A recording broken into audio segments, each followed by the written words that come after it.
Namamakyaw na ng tikoy sa Binondo ang ilang Filipino-Chinese. Nakagawian na raw kasi nila itong ipamigay tuwing paparating ang Chinese New Year. Mabenta na rin ang mga bilog na prutas, gayon din ang mga halaman na pinaniniwalaang pampaswerte. Balitang hatid ni Ruth Cabal.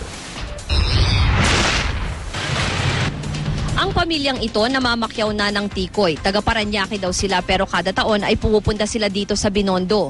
Ngayon pa lang daw kasi marami nang nanghihingi sa kanila ng tikoy. Yung litra na yon, lucky. Lucky, ano yung hok? Ano? Hok is a Chinese.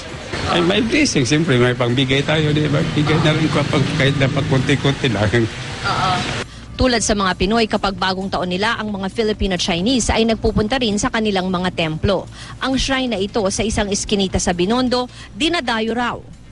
Marami nagpupunta dyan. Marami nagpe-pray lang. Oo. Catholic and Buddhist. Okay. Halo. So halo yung, kasi may Catholic prayers din po eh. Meron. So ano pong ibig sabihin ng may sinisindihan na kanila? Incense? Candle. Wala. Parang candle sa China. Diba Buddhist incense ginagamit? Sinasalubong rin daw nila ang bagong taon sa isang salo-salo. Tradisyon din daw na namibigay sila ng pera gamit ang pulang envelope o angpao. May kahulugan daw ang iba't ibang nakasulat sa mga ito. Ilalagay ng money, tapos ibibigay mo sa mga tao. It's more on swerte, ganun. Oo. Zhao cai jin bao, pasok pera. Gong si fa cai, gong hei fa choy. Happy New Year. Yeah, ganun. Fu, parang good luck siya. Anong Chinese? Maraming swerte. Anong Chinese?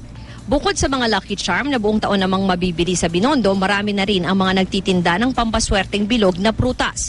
May ilan namang pampaswerteng halaman ang tinitinda. Isa raw sa pinakamabili ngayon ang white rubia na glow in the dark pa. Pag gusbong ng New Year, malago siya talaga. Yun lang. Pampaswerte ba? Etong Bagi-bulaklak din siya pagka umano yan. Pagka 2 weeks, cada 2 weeks na. Malabulaklak na siya. ano yan, onions? Ano ba yan? Onions, yung white. White onions. White onion. Tapos yung isa, Gabi. oo.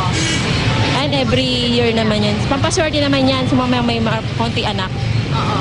Bakit? Pamparami. Sabihin pamparami ng anak. Oo. Dahil Kasi marami siyang anak talaga. Ruth Cabal, GMA News.